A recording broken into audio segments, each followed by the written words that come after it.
हर हर महादेव की जय, माता पार्वती की जय। नमस्कार, आप सभी का मेरे चैनल में हार्दिक अभिनंदन है, स्वागत है। आइए सुनते हैं शिव पुराण का तीसरा अध्याय, श्रवण कीर्तन और मनन साधनों की श्रेष्ठता। व्यास जी कहते हैं, सूत जी के वचनों को सुनकर सभी महर्षि बोले, भगवान आप वेद तुल्य अद्भुत एवं पुण्यमयी शिव पुराण की कथा सुनाइए। सूत जी ने कहा, हे महर्षिगण, आप कल्याणमय भगवान शिव का स्मरण करके वेद के सार से प्रकट शिव पुराण की अमृत कथा सुनिए। शिव पुराण में भक्ति, ज्ञान और वैराग्य का गान किया गया है।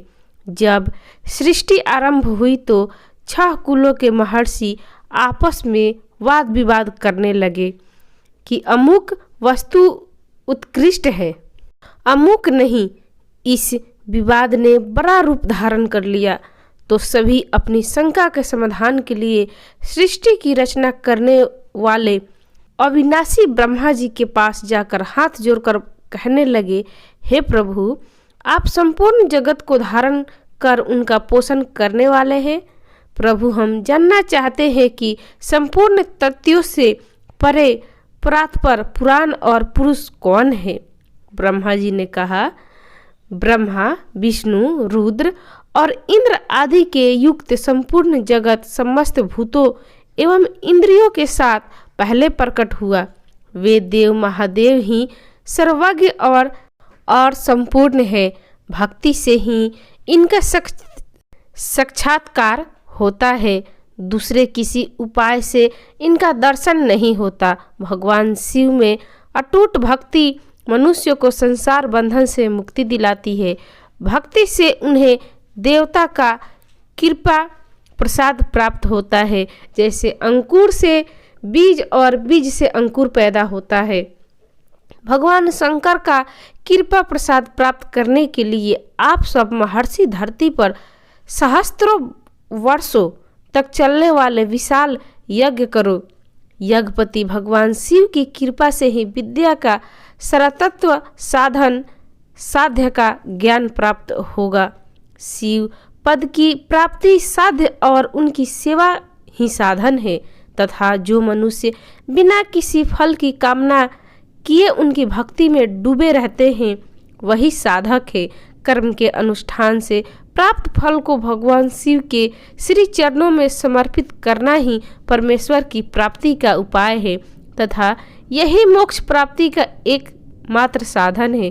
साक्षात महेश्वर ने ही भक्ति के साधनों का प्रतिपादन किया। कान से भगवान के नाम, गुण और लीलाओं का श्रवण, वाणी द्वारा उनका कीर्तन तथा मन में उनका मनन शिव पद की प्राप्ति के महान साधन है तथा इन साधनों से ही संपूर्ण मनोरथों की सिद्ध होती है। जिस वस्तु को हम प्रत्यक्ष अपनी आँखों के सामने देख सकते हैं उसकी तरफ आकर्षण स्वाभाविक है, परंतु जिस वस्तु को प्रत्यक्ष रूप से देखा नहीं जा सकता उसे केवल सुनकर और समझकर ही उसकी प्राप्ति के लिए प्रयत्न किया जा सकता है। अतः श्रवण पहला साधन है। श्रवण द्वारा ही गुरु मुख से तत्व को सुनकर श्रेष्ठ बुद्धि वाला विद्वान अन्य साधन, कीर्तन और मनन की शक्ति व सिद्धि प्राप्त करने का यत्न करता है। मनन के बाद इस साधन की साधना करते रहने से धीरे धीरे भगवान शिव का सहयोग प्राप्त होता है और लौकिक आनंद की प्राप्ति होती है। भगवान शिव की पूजा, उनके नामों का जाप तथा उनके रूप, गुण, विलास के हृदय से निरंतर चिंतन को ही मनन कहा जाता है।